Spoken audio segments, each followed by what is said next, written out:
Awareness, the final frontier. These are the explorations of Jonathan Robinson and Brian Tom O'Connor.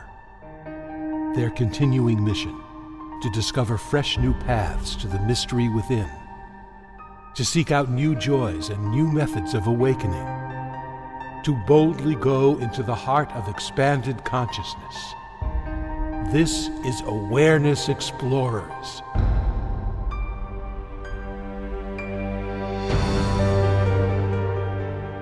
Welcome, Awareness Explorers, new and old. We're so happy you can join us for a stimulating conversation with spiritual teacher and author Byron Katie.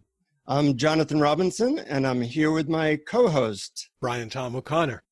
Brian, before you introduce Katie, I just want to tell our listeners and Katie just a bit about Awareness Explorers podcast. This is our 32nd episode, and in each one we explore practical and powerful ways to awaken to our true nature in daily life. And sometimes we have guest teachers on, such as Katie, and sometimes it's just Brian and I exploring different unique methods and topics. And you can find all of our episodes on YouTube and at awarenessexplorers.com. And on our site, you'll also find a section called Meditations, in which we have over 30 brief guided meditations that can help you into deep peace and awakening. And so without further ado, Brian, why don't you tell our listeners a bit about our guest, Byron Katie? Okay, thank you, Jonathan. Byron Katie is a speaker and author who teaches a method of self-inquiry known as the Work of Byron Katie, or simply the Work.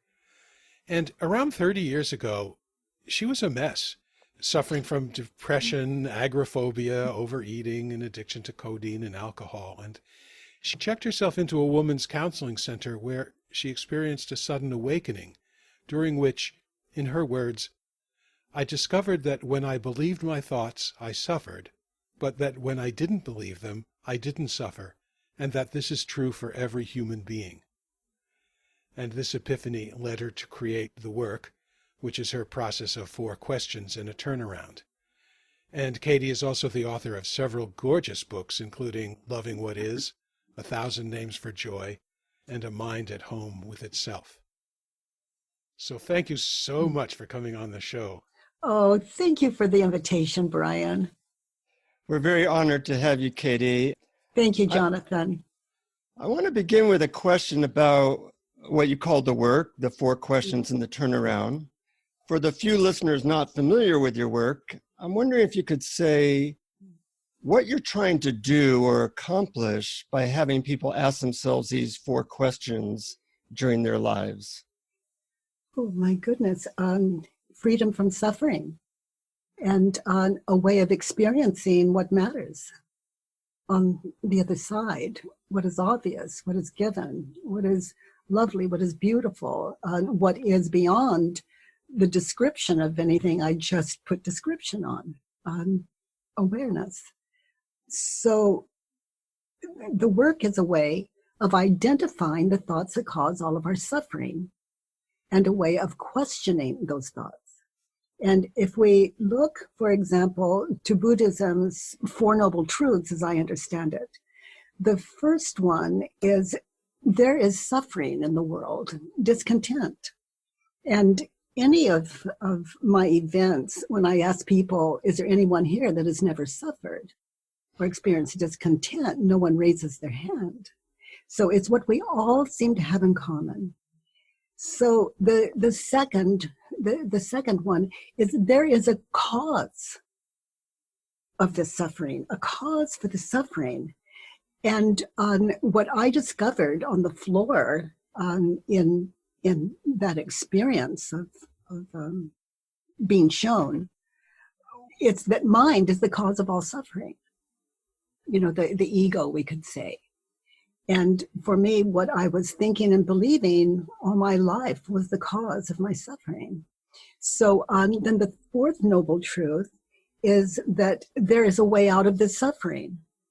And I found the way, the cause of my suffering and the way out of suffering as I lay sleeping on the floor and was just awakened in the stark sense of being shown.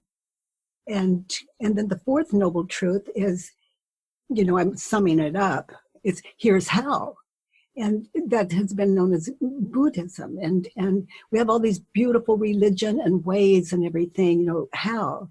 And I was shown this way on the floor out of an experience, a very authentic experience that hasn't weakened in, all these 30 plus years and time later.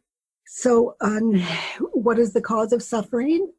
Our mind, our thoughts. And for me, how do I authentically find myself on the other side of what creates that, what creates identity? All of it is what I call the work. Mm-hmm. To question the thoughts that are causing my suffering, to identify them, to question them, and then just notice. It's a way of contemplating. We're meditating in on the answers to these four questions applied to what we were believing in any given situation. Mm-hmm. So the short version, I invite people to identify what they're thinking and believing anytime that they are experiencing guilt, anger, hurt, anything, any discontentment on a scale from 1 to 10, and to identify them, write them down and question them. Because no one could set me free. I had to do that myself. And even saying that, I couldn't take credit for it because it's all in each of us. No one has more awareness than another. It's equal. We're equal in wisdom. It's how to tap into that. Yeah. You said that in hindsight, you realized that there is one mind. What is one schizophrenic mind. You mean one mind with many, many, many millions or billions of personalities? Oh my goodness, yes. It's like if let's say what's an easy way of saying it, Brian? It's like if I'm going to question the thought, he doesn't care about me. And I'm in front of an audience and I say, how many of you have never had the thought that he or she didn't care about you? It doesn't happen. There are no new stressful thoughts. They're all recycled. They're one's put on the other. So I had to look to myself to see where was the origin in my life. Well, let's say my mother said, it's a tree. And I have no way of knowing that. I'm a child. And she said, it's a tree. Look at the tree. And let's say I start from a little bitty child and I just say goo goo gaga. And then tree, she's teaching me to talk. She's teaching me what things are. And so at some point, my siblings are saying, look at the tree. And my next door neighbors, look at the tree. And there it is in a magazine, a tree. And finally, let's say one day my mother says, look at the tree. And I see it. I say tree and everyone applauds. I get it. Okay. So did my mother teach me that it was a tree? In my experience, as I said in that, I saw that she is not responsible for that. Nothing another human being says. I have to know for myself what is authentically true for me. So did my mother teach me it's a tree? It became a tree the moment I believed it. Mm-hmm. And it's the same way people said, he hurt my feelings. There's something wrong with that person. That person is stupid. That person doesn't really care about what happens. Okay, it's a tree, Brian, it's a tree, it's a tree, it's a tree. And so I believed me in, and to question what I believe escorts me out. And I had that big dose on the floor, and I was shown a way that it took me a long time to express it. I have difficulty now articulating the experience, and yet I question what I believe, and I left the world I never entered. False identity, not I. Yeah. Right. Yeah. Identifying with our thoughts rather than who we really are. Yes. I woke up this morning Mm-hmm. really. I had breakfast with my husband this morning. Really. Where's my proof? It's in my mind's eye. It's this movie running. It's this there we are at breakfast, and I see him sitting across from me, and he's eating toast, and da-dun, da-dun, da-dun, and I could just go on and on and on. It's a dream. Right. It's a dream. I can't touch that. That is not Stephen. That Yeah.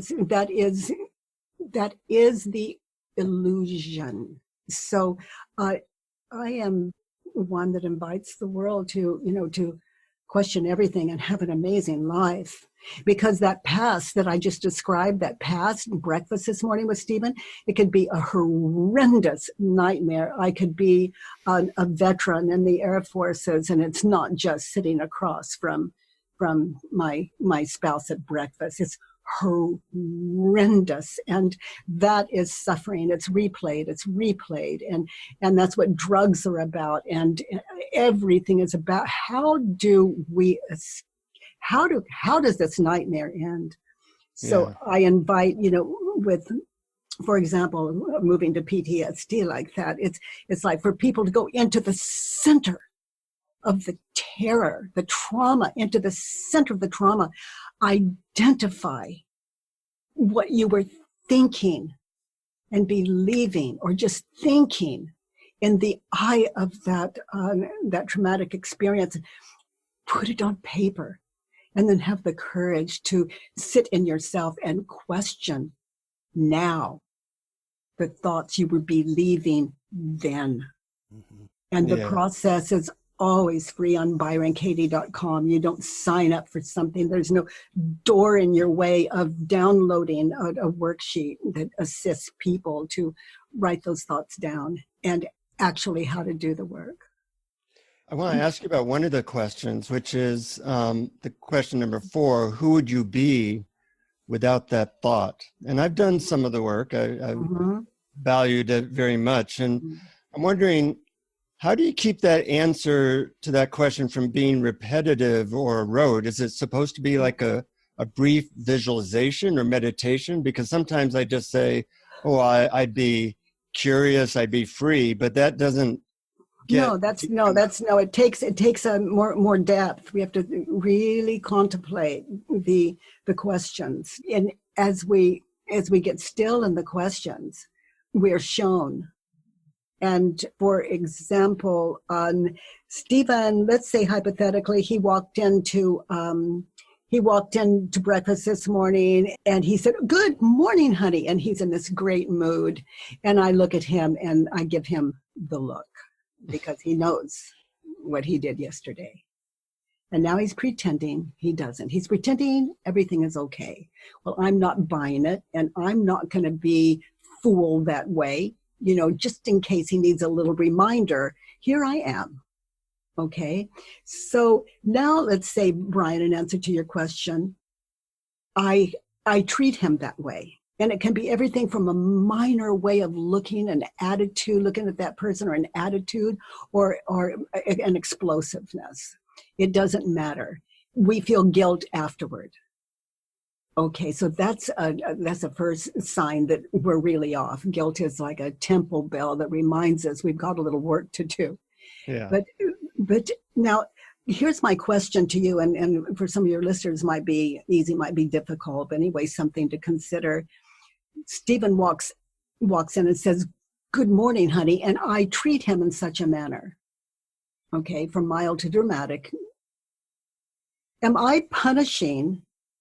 I see Stephen as he walks in my mind's eye, and I'm looking at those images of him yesterday. Okay, in other words, the dream, the illusion. Now, am I punishing the right man? No, because he's not there. 100% innocent. The man at breakfast today is 100% innocent. I am using an illusion in my mind's eye, moving it forward. As crazy as that sounds, is what we do. Move it forward to attack an innocent man. Now, when people identify, it's like they're not quite that awake yet. Like Stephen comes in, I treat him that way. And, in a unkind manner. And I feel guilt. Okay, it doesn't matter what Stephen says or done. What I'm thinking and believing about Stephen is the cause of my suffering. So now I need to write those judgments on a worksheet, again, free at thework.com. There are only 6 questions on it. I need to fill in a worksheet on what I was thinking and believing about him yesterday or this morning. It doesn't matter. And I need to sit in that worksheet. I need to question every judgment on it. And maybe it'll take me a week, maybe a month. But, it's not done until it's done, because what I believe onto him, I will believe onto any human being that threatens my identity. Mm-hmm. Well, when you're trying to get into this new identity of who would I be without that thought, what would that contemplation be like? It would be like Stephen walks into the room. He says, "Good morning, honey." And I say, "Oh, good morning, honey. I'm so happy to see you. Let's have breakfast." Okay, that is because I'm seeing Stephen minus the fiction. It's fiction in my head. The real Stephen, the real deal is in front of me. Uh-huh.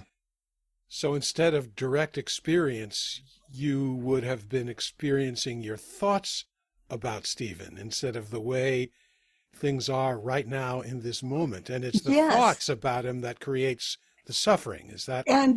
Yes, and those thoughts are completely false. Now, I don't expect people to buy that at all. That's where inquiry comes in. It's a matter of understanding whether they're true or false for ourselves without conning ourselves. It has to be authentic, or it remains a tree that needs to be chopped down, or a tree that is too old, or a tree that is too weak, and the mind will attack anything, even a tree. The innocence of a tree, but Brian, to attack another human being is to live out of the illusion, past future illusion. Right. The dream going on in our head, and to miss life, to miss the beauty of the world. And Jonathan, to answer your question, so let's say I'm questioning Stephen hurt my feelings yesterday. Is it true? So I'm going to get very still. I'm going to close my eyes, and I'm going to be there now. I'm going to be there now in that moment in time, in that situation where he hurt my feelings. He hurt my feelings. Is it true? Now I'm going to listen and watch. Is it true? He hurt my feelings. And I'm not going to say, "Oh, those are just images. That's not that. Nope, that's not it. He hurt my feelings. Is it true?" Now, that could take me all morning. Maybe I have 20 minutes meditating every morning. Maybe that takes the whole 20 minutes, one question. Mm-hmm. And then my answer is yes or no. It's not yes because or no because. It's yes or no because I'm being shown, and I come out with something authentic. It doesn't need to be praised, or it's just yes or no. And I move to the next question. And then I witness through this question, how do I react? What happens when I believe the thought he hurt my feelings? Now I'm going to continue to witness me with Stephen in that situation. And I'm going to see me hurt. And I'm going to experience the emotions that came with that. Just as though I'm there now. He hurt my feelings. How do I react? I blame him. He tries to apologize, and I interrupt him. I'd say, "Well, that's the 3rd time this morning. Why do you?" And I'm witnessing this. Like a movie. It is, but I'm watching the movie of yesterday's breakfast. Mm-hmm. And I'm not making nice. I'm witnessing where if I hurt another human being, I feel guilt. Okay, that's what all addiction is born out of. It's false identity. It's against our nature to think anything less than what would connect us with another human being. So I'm looking at myself here, and Stephen's a part of it because we were there at breakfast. And how do I react? He tries to apologize, and I don't accept it. And I see an image of me. I'm being hurt, and I watch that. And maybe I put the teacup down a little too loudly, a little too strongly, and I'm witnessing all my shtick. And, there's a lot of emotion that goes into that. And I'm watching his face. That's a part of it too. Does he look hurt? Does he? And I'm looking at him just the way I recall it, showing me. And I'm seeing, then I moved to the last one that you were addressing, Jonathan. It was who, and I like to say, or what sometimes, who or what would I be without the thought he hurt my feelings? Now I'm more listening to him. I'm witnessing him. He's trying to apologize. He looks hurt. I just witness, and I drop the Post-it. The Post-it I slap onto him is he hurt my feelings. Okay, so now I'm removing that in the fourth question. Who or what am I without the thought? And I'm witnessing Stephen, and all of a sudden, I'm feeling a connection. And I'm not saying this will happen for your listeners, but this is I really had to know. So I witness who or what am I without the thought. I really am a witness. And it's almost, Jonathan, like you could be a third person standing in a doorway watching two people. Mm-hmm. And you don't know who's guilty, you don't have anything on them. You're just standing in the doorway. And I'm looking at Stephen, like from that doorway. Who would I be without the thought he hurt my feelings? And I get to see him without Post-its. And there's a kind of falling in love with that, to use a word. There's a connection and a compassion when I look at how I react when I believe the thought, the punishment I mete out. That can just be the way we say a word. But we get to see the false identity in action, and we get to see who we are without it, and we get to see who we are as believers, or I'm saying we, I. And then when I turn it around, he hurt my feelings, turned around. One opposite is I hurt his feelings. Now I'm going to try that on. It doesn't mean it's true. I've got to see for myself. I hurt his feelings. And as I witnessed that situation, always anchored in the situation, because that's where all the answers are. Seeing now what I couldn't see then. Mm-hmm. So I hurt his feelings, and I am witnessing. I'm witnessing the cause of my suffering. The way I treat him, the things I said, the things I did.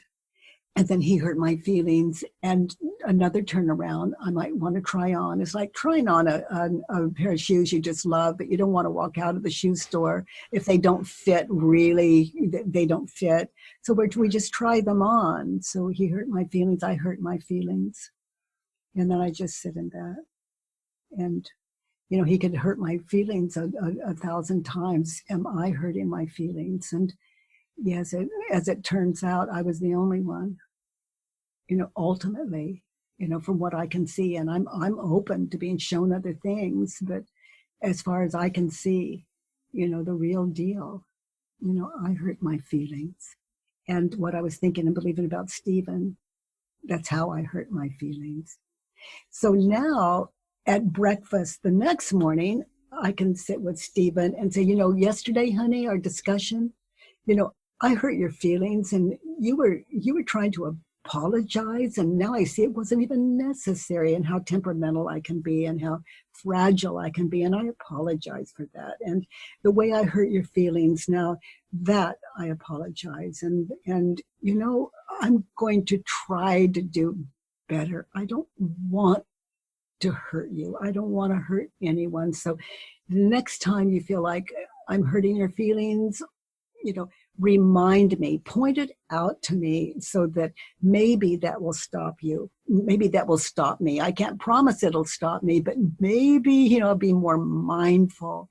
And between both of us, maybe I can begin to be a bit more mature in our relationship, and kinder, more aware. Mm-hmm. That's very helpful. Thank you. Yeah, and also I owe it to myself to stop hurting my feelings. What is the self-talk that goes on me that is meant to keep me down and hurt and feeling less than anyone or anything? Mm-hmm. And I'm fascinated by the fact that you refer to a false identity. So when you ask, who or what would I be without this thought? Clearly, the thought that someone else should be different from the way they are is causing suffering. That was my false identity. It's a false self that would attack another human being. It goes against our heart. But what is the true identity? Is it pure consciousness? How do you experience it? Well, when I had the experience on the floor, Brian, you two are two of the people I could really speak this way to. But it is what it is. When I was shown, the way, like, maybe I would get up and my husband would say, where are you going? And I think, oh my God, what an amazing question. Where am I going? I mean, everything. It was just just magical, and still is today. But I would go out into the street, and I would have my hand, like my thumb and finger would make a circle, and I was telling strangers in the street, well, first, just one finger up. I say, there's only one. Oh my God, there's only one. There's only, and they would look at me just like they would go the other way. And I could see the fear in their face. And I thought, oh, it's not true. They, everyone needs to know, it wasn't needs to know like that. But I would go out with this zero, like this finger and thumb touch, and say, there's nothing, there's nothing, there's nothing, it's not even that. Just even the zero is too much. And it frightened people. Yeah. And I saw that was it was quite an education. And let's say my husband would say, where are you going? And I might say, it thinks it wants a drink of water now. Now, that's not great communication. It was like I had to learn to pretend myself back into the world. Why? Because there is nothing that is not in me. And if one human being in this world is confused, that person is in me. They're not outside of me. So I have saved my world, we could say. There's no one and nothing in it that I don't connect with and see out of my own true nature, with nothing separating, no separation, no idea, no ego in between me and that apparent you. What do you call that thing that you became in those moments and have continued to experience? Well, if I called it anything, I wouldn't be honest with you. Uh-huh. It would discredit. It would be. It would take away from it. Mm-hmm. So what I can say is, I can quote Leonard Cohen, "Love itself." Mm-hmm. Perfect. I found that whole description that you just went through so amazingly moving, just listening to it. And I understand that that might be a little bit hard for people to get right away. And so over time you developed a way to sort of step by step walk people there. And as a matter of fact, I used to think of the work as a self-improvement method, but then I came to see it more as a self-realization method. Yes, and it does improve our identified lives along the way. We become kinder and kinder and kinder as we get in touch with our nature. So it's a process, and actually it's not, because if you heard me say the words "it's not," we have no proof that I ever said it. So, this I can't exist because, we'll say it, I could say it this way, Brian, even now is past. All of life, the dream is either anticipated or remembered. It's an illusion. Yeah. Once you're awake to the cause of all suffering and your true nature, that is what you become aware of, we dance, no harm, no foul. And it's a beautiful dance. It's the dance of I care about you. How can I help? Beautiful. Yeah. And it just brings back the image that you began with of the little child who experiences life directly, unfiltered, without labels like tree or that person should be this way. It's just pure experience. It's the unborn. The unborn, right. Yeah. It's the prior to apparent existence. And it's and then there's, Brian, don't you want to see it? Don't you want to see it? Don't you want to see it? Well, that's awakeness. That is itself, just in love with itself. Just this beautiful, the beautiful. I loved your book, 1,000 Names for Joy, because a lot of the joy and how you look at the world came through. And it's unusual for somebody in your level of awakening to describe what their life is like. I really found great value in that. So thank you. Oh, and what's an example? Well, how you react to somebody saying that you have cancer. Oh, yeah. And just the openness, like, wow, this will be fascinating. I wonder what this will be like. Yeah. And, mainly the doctor, he said I had cancer. He said, actually, the test came back positive. And he said, I want you to come to my office right away. And his office was 20 miles away. And I want you to come to my office now. And I thought, what I experienced was, I better get to his office right away. This man has a problem. And it certainly was not about my cancer. And then when I arrived at his office, he was he was more than concerned, kind, caring, on it, and yet frightened in a sense. He said, no surgery. I said, I'm on a tight schedule and I don't have time for all these treatments you've lined out for me. And he had treatments lined out for me, and he had not even asked me if that's the route I wanted to take. And and I said, isn't there a surgery? I've got a heavy schedule, and if we can do it any way other than downtime and I mean, other than all that interruption. And he said, no, you could lose your entire nose. You don't know what this, how far. I'm trying to make a long story short, but it was a horrifying story. He said, I wouldn't, if you were my sister, my mother, I just, basically wouldn't allow it. It's just, it's too big a gamble. So that's what I mean by fear. And so that was not the doctor for me. I want someone that can do a surgery, that loves surgery, because they're good at surgery, that loves it. And so my husband, Stephen, just kept researching until, he said, interview this one, Katie. And I talked to him, and he said, oh my gosh, no problem. We'll just, and it was about I don't know, about a 12-hour ordeal. Wow. And I'm wearing my shoulder on my nose. It was just, he just cut that part of the nose, the cancer, got it all when he was sure. That was a part of the 12-hour process, just whittling away a little at a time.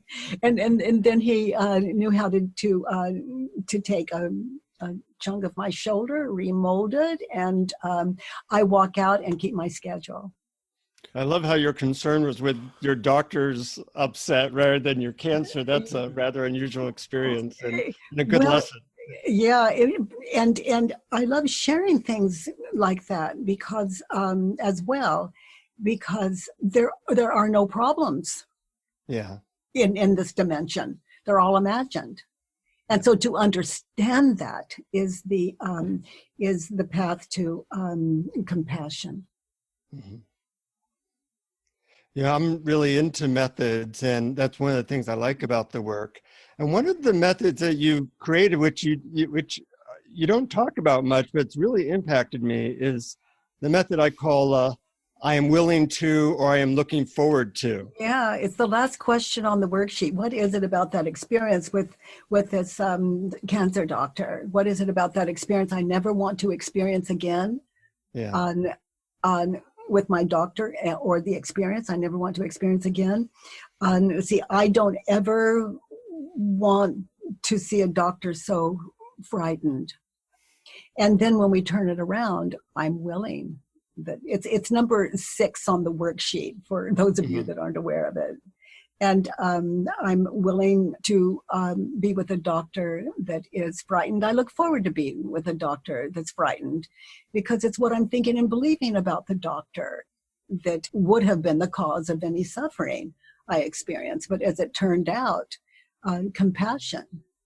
There wasn't work to do in that specific area, inner work for me to do in that specific area. It was just compassion. Will you sometimes turn that into like a little meditation of imagining you with the doctor and being okay with it? Is that part of the technique as well? Oh, if it hadn't been for my schedule, I'm up for anything. But but being awake doesn't mean being stupid. So it's what's left is a little wisdom, and kind is wise. Mm-hmm. I have a question about the method. Usually, you invite people as to begin the work with a judgment they have about other people, and I sometimes feel that I judge myself even more than I judge other people. So, is it okay to start with a judgment of yourself, or is it really better to start with a judgment of someone else? Well, our identity is shown to us. Our false identity, how we react when we believe the thought, is shown to us if we judge someone else, not ourselves, because we are the only thing that show up in that inquiry. But now, if I judge myself, then I can make great headway there. But it's the ego could outsmart a beginner, and that maybe doesn't know how realize that this is a way of meditating in oneself. But it's the ego's identity, and so it can be tricky. But if you really want to know the truth, and you're a meditator, yes, you can judge yourself and get really still. But oh boy, to judge someone else and turn it around, it's the fast track. Oh, I see. And is it true that when we judge others, we're actually seeing a disowned part of ourselves? Absolutely. Yeah. Absolutely. That's all. Right. I mean, there's no one outside of myself. They're all imagined. Even I am imagined. Like there are 3 of us, the 2 of you and me, and there's Jason here and Paula. That's 5 of us. But where you all living in me, where are we all living in you?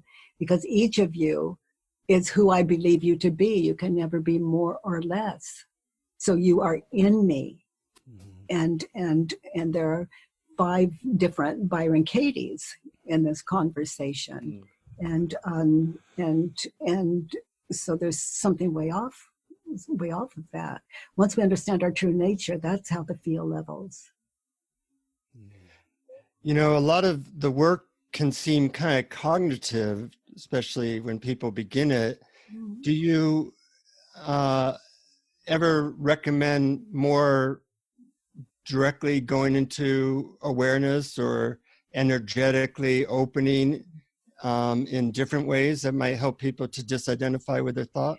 Well, let's say a meditator or someone new to meditation, the work is nothing more than mindfulness. It's a contemplative meditation. That's what it is.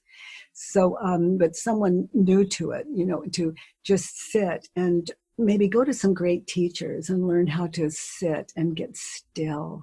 And or you can go to thework.com and just immediately start with the work. But it's to get still and to take a few deep breaths and to close your eyes and get comfortable, and then get just really quiet and just focus on your breath maybe, and just feel your chest rise and fall maybe, and clear your mind. And then notice at some point something will come to mind. You'll see an image of a bill you didn't pay yesterday that's due. You'll see an image of an argument you had with someone. You'll see an image of you really should be brushing your teeth and getting ready for work yet instead of sitting here. You'll see an image of, like, for example, you at breakfast that morning with the person that you're with. Yeah. And there'll be a judgment. There'll be a judgment. And if you have a pencil and paper next to you, you are in touch with what broke silence. And so you simply write the judgment down, and then you come back, get still again, and just let awareness show you what it wants to show you out of that silence. And if there's a judgment, you're going to attach. There's an attachment. A judgment is like attachment. You'll see an image in your head, and you'll believe something onto that image. For example, you see an image of your partner in your mind's eye in the past or future, and then you'll have a judgment on that image. Now that you're in a whole other world. You're not in silence anymore. You're the unborn born.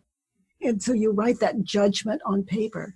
Now, then if it's really strong and you've had a little practice in the work, at that point, you look at the judgment, you've written it down, and that becomes your meditation.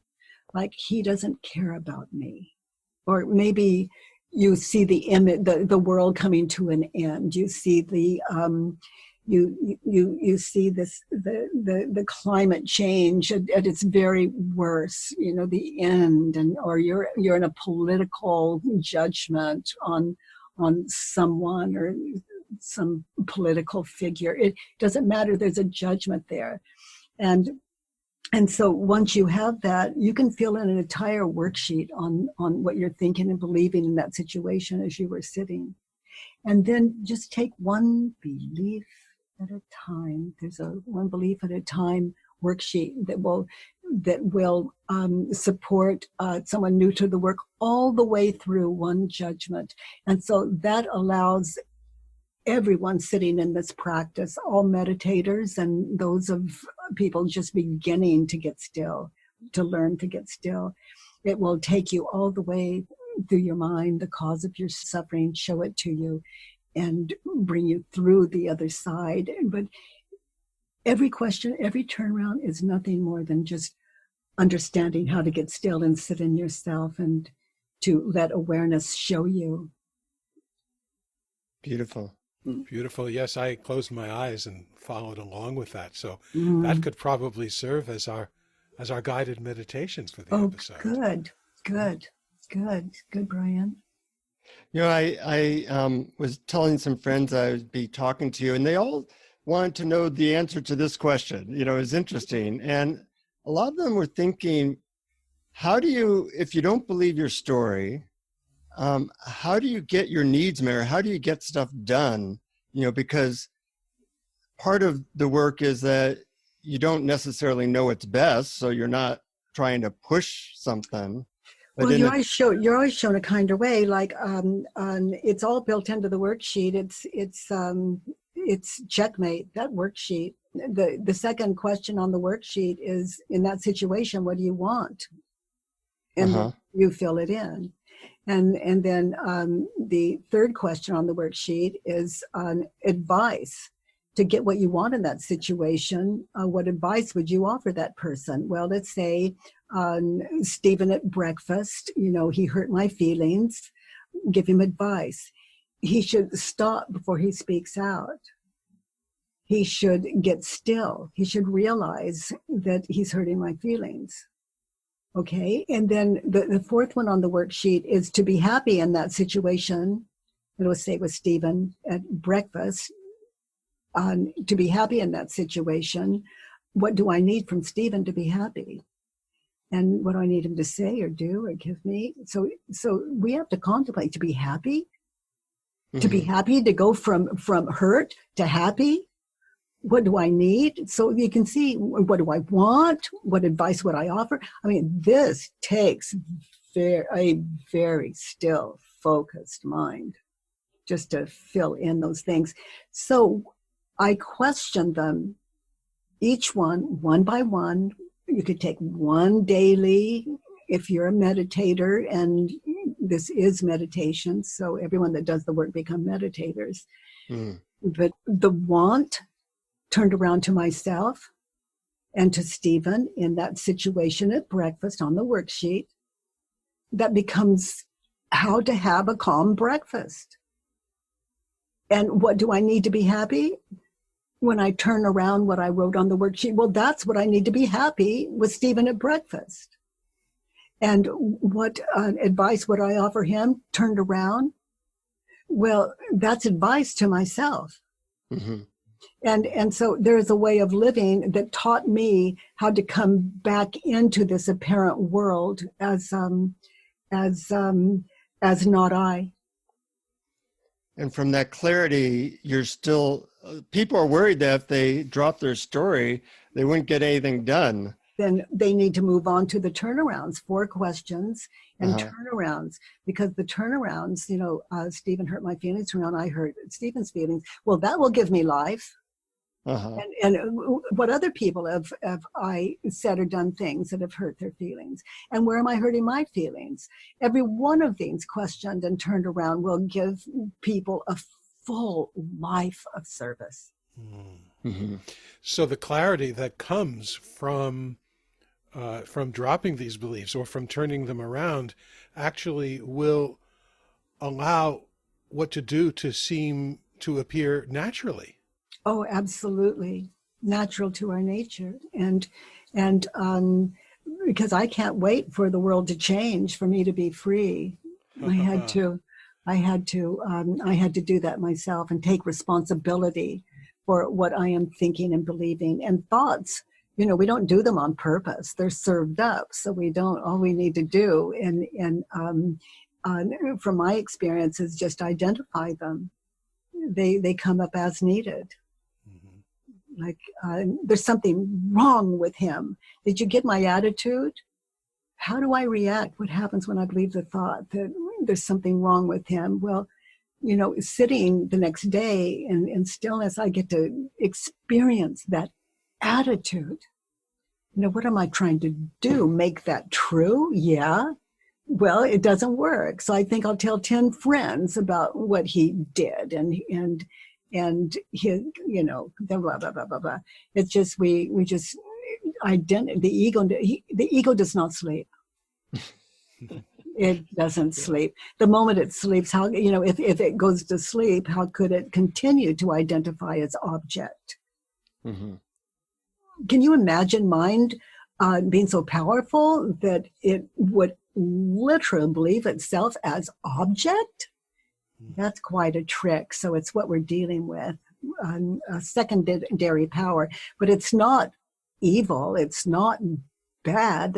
It's just, I see the ego as a child, a terrified child that just wants to be understood. It's like giving an ego a home, and that home is in itself, and there's no rest until it has a home.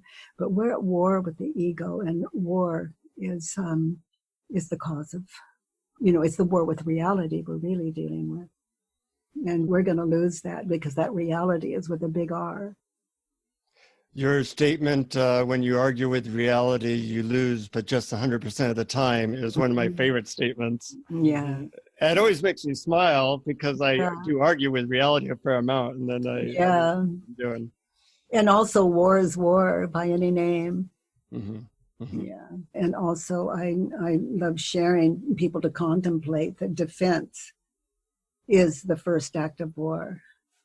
And we're only defending our identities, and we're going to lose that one. Mm-hmm.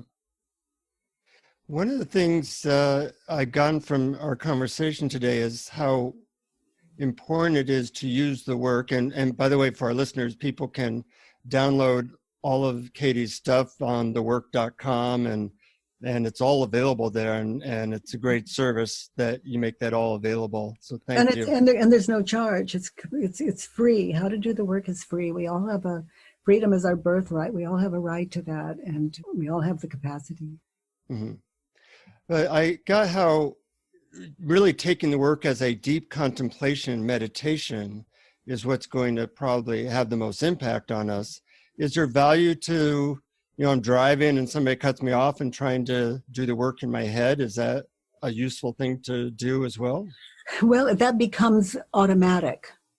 Uh-huh. But if I'm driving, if I don't know about, if I just learned about the work and I'm driving and someone cuts me off, and my old pattern of, what did they do? Were they trying to kill me? What is that? Why weren't they watching? You're not watching. Maybe a honk. Da, da, da, da.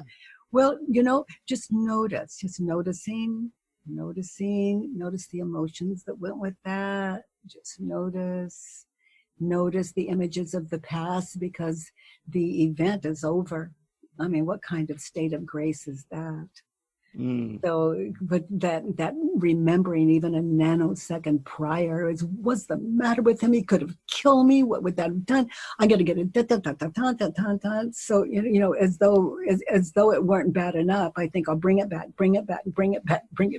But to just notice the emotions, and then notice your attitude and what you were thinking, believing.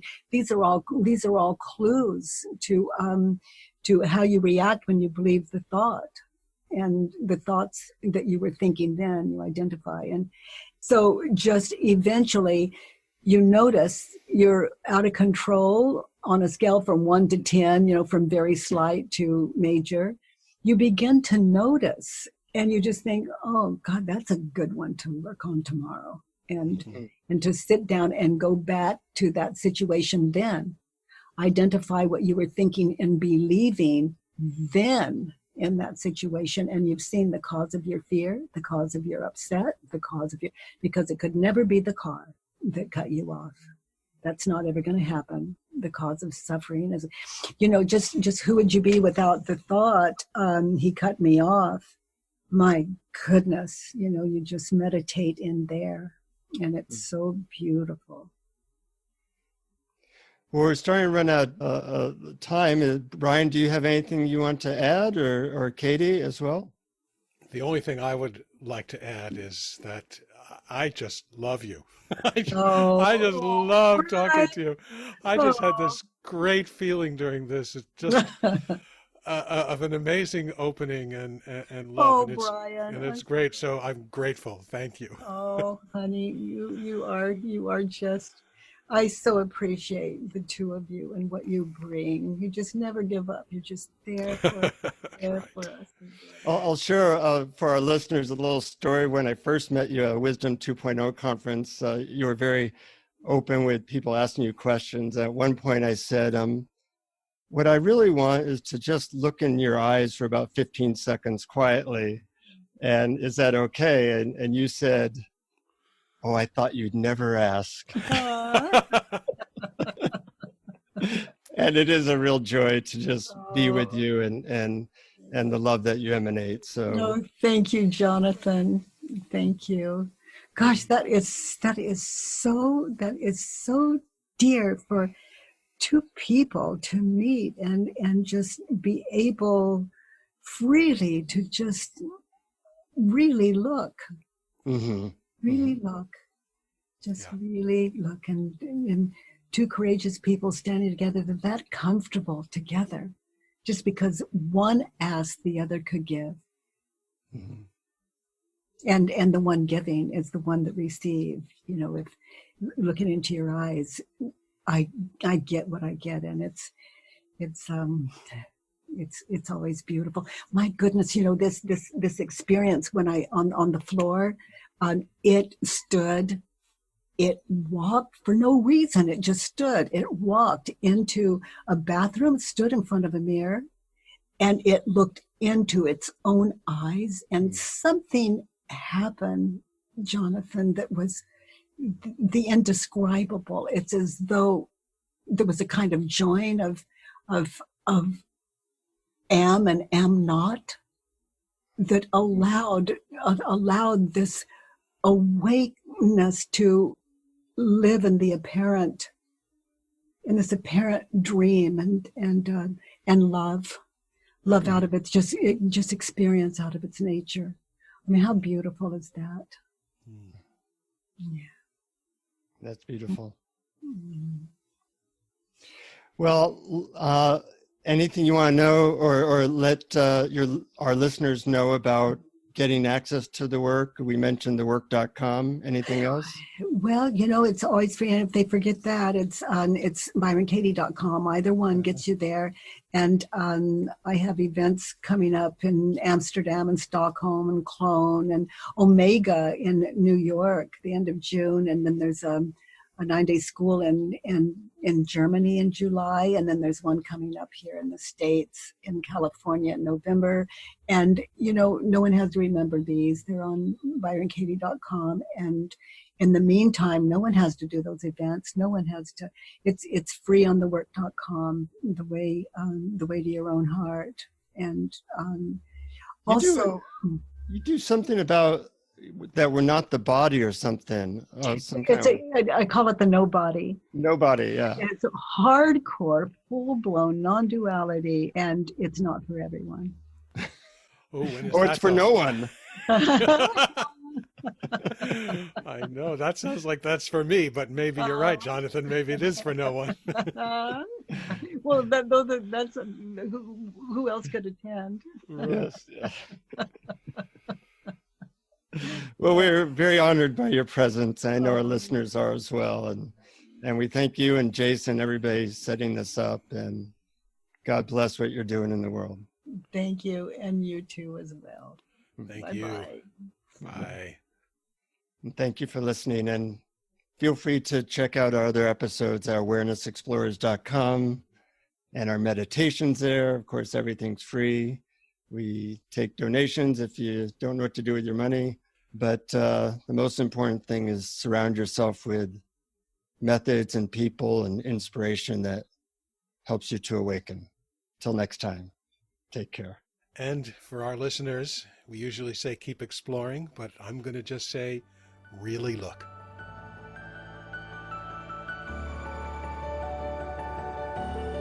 Thank you for listening to Awareness Explorers. To learn more, you can check out our website at awarenessexplorers.com. Please subscribe to our podcast on iTunes, Google Play, or your favorite podcast app. And we'd love it if you would post a review. And please share our link on Facebook and with family and friends, because knowing yourself as awareness is the greatest gift you can give yourself or someone you love.